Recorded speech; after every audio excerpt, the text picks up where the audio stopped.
Konnichiwa, apa kabar semuanya? Bertemu lagi dengan kami dari tim edukasi. Pada morning meeting kali ini, kita akan sama-sama membahas tentang pentingnya air purifier, khususnya di tempat kerja. Kita mulai yuk! Sebelumnya, kita akan bahas dulu hal yang paling mendasar. Menurut teman-teman, seberapa pentingkah udara yang bersih? Dan karena itu, mengapa sih kita memerlukan air purifier atau pemurni udara? Seperti kita tahu bahwa banyak penelitian yang sudah dilakukan. Kurang lebih 90% waktu kita habiskan dengan berada di dalam ruangan. Apalagi di masa pandemi sekarang ini.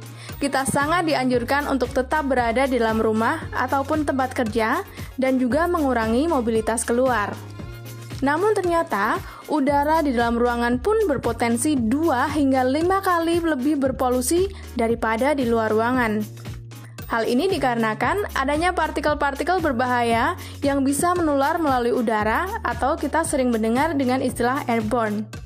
Dan juga adanya gas formaldehyde di dalam ruangan, asap rokok maupun residu yang dihasilkan dari kegiatan memasak di dapur, dan juga gas berbahaya lainnya termasuk zat-zat kimia yang menguap dari cairan pembersih lantai, disinfektan, dan obat-obat yang biasa kita gunakan sehari-hari. Jadi, sangat berbahaya sekali ya bagi kesehatan kita. Setelah itu, kita perlu sama-sama untuk mengetahui apakah tempat kita bekerja sudah sehat? Apakah udara yang kita hirup di dalam ruangan tempat kita bekerja sudah bersih? Ada sebuah penelitian dari Universitas Harvard dari Amerika, di mana tempat kerja atau gedung bangunan yang sehat terbagi menjadi 9 kategori, yang dimulai dari kualitas udara, debu dan pestisida, kelembapan udara, indikasi suhu, ventilasi, cahaya dan pemandangan, tingkat kebisingan, keamanan, dan juga kualitas air. Dari 9 kategori yang ada, 5 diantaranya karena manajemen heating, ventilation, and air conditioning atau disingkat dengan HVAC yang mempengaruhi langsung kualitas udara dalam ruang kerja. Hal-hal kecil yang cenderung tidak kita perhatikan yang mempengaruhi kualitas udara di dalam ruangan juga berasal dari aktivitas kerja seperti mesin fotokopi, printer, pencahayaan dalam ruangan, dan juga mungkin jika terdapat tanaman di dalam ruangan. Perlu diketahui bahwa hal-hal tersebut perlu kita lebih perhatikan, terutama di masa pandemi seperti ini.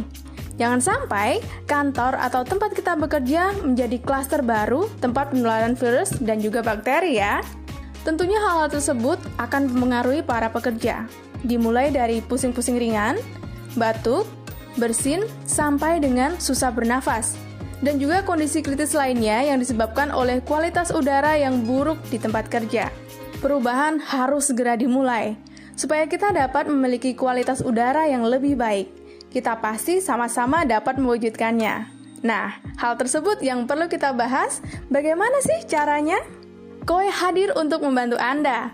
Air Purifier Storm yang khusus didesain dan dirancang untuk memenuhi kebutuhan memperbaiki kualitas udara di tempat kerja, hadir dengan fitur-fiturnya yang canggih, di mana terdapat fitur Double Air Dynamic Circulation System, di mana udara yang bersih yang dihasilkan sangat cocok dengan desain tempat kerja, dan juga adanya lampu indikasi petunjuk kualitas udara yang real time, serta area cakupannya yang besar hingga 49,5 meter persegi. Kualitasnya tidak perlu diragukan lagi dengan sistem filtrasi 4 kombinasi yang pastinya akan menghasilkan dan membuat udara kita menjadi bersih dan aman.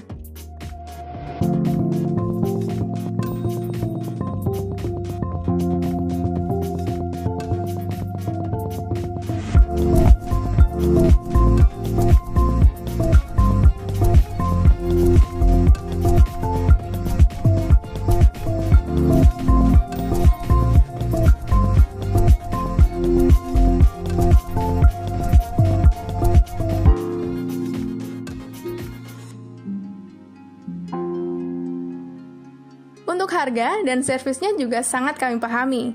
Harga produk dapat dicicil per bulan sebesar Rp270.000 selama 36 bulan. Sudah termasuk dengan gratis servis setiap 2 bulan sekali dan pergantian filter sesuai dengan usia filternya masing-masing. Jadi kamu tidak perlu khawatir lagi karena kualitasnya akan selalu kami jaga. Sistem filter air purifier Storm juga bisa menyaring debu halus hingga 0,01 nanomikron. Nggak ada yang bisa lewat ya, saking kecilnya. Jadi sangat aman dan akan menjaga kita sama-sama di tempat kerja, apalagi di masa pandemi seperti ini. Dan tentunya, udara yang bersih, sehat, dan aman akan berdampak positif tidak hanya bagi para pekerja, tapi tentunya juga bagi perusahaan. Berdasarkan penelitian, pekerja akan merasa lebih sehat dan memiliki pengalaman serta kesan yang baik di tempat kerja, sehingga akan membuat performa atau produktivitas kerja jauh lebih meningkat. Dan itu akan berdampak pada return of investment atau ROI bagi perusahaan yang akan lebih menguntungkan. Selain itu, juga tingkat absensi atau ketidakhadiran juga akan menurun lebih kecil. Jadi sangat menguntungkan sekali ya bagi perusahaan. Dengan biaya yang murah, servis berkala yang berkualitas, kesehatan bagi para pekerja, dan tentunya keuntungan bagi perusahaan. Hal-hal inilah yang ingin kita capai bersama-sama. Yuk kita sama-sama mempelajari hal baru. Beberapa dari kita mungkin sudah pernah mendengar istilah bahwa pikiran kita adalah magnet. Kita cenderung berpikir tentang sesuatu, misalkan hal yang simpel seperti sebuah lagu. Dengan tiba-tiba sebuah lagu tersebut bisa datang dari media manapun, bisa dari orang di sekitar kita, dari radio, atau dari mana-mana, dan kita akan secara otomatis tiba-tiba menyanyikannya. Nah, apakah Anda pernah mengalami hal tersebut? Hal yang sama juga berlaku untuk hal ini, di mana worry is a down payment to a problem you don't even have. Malah terkadang, kita memikirkan masalah yang belum terjadi, karena kita terlalu khawatir atau overthinking. Masalah yang sebelumnya tidak ada, menjadi ada. Mari kita mulai mengcounter dengan hal-hal yang baik. Walau tidak mudah dan seringkali berlawanan dengan kondisi yang ada, ataupun seperti seakan membohongi perasaan diri sendiri. Tapi balik lagi, pikiran adalah magnet. Jadi, mari kita memikirkan hal-hal yang baik, hal-hal yang positif untuk menjadi magnet dalam diri kita. Yuk, kita belajar untuk menarik hal-hal yang baik, walaupun kondisi kita dalam situasi yang tidak baik. Demikian morning meeting ketiga di bulan Desember 2020 ini. Semoga bermanfaat ya. Arigato!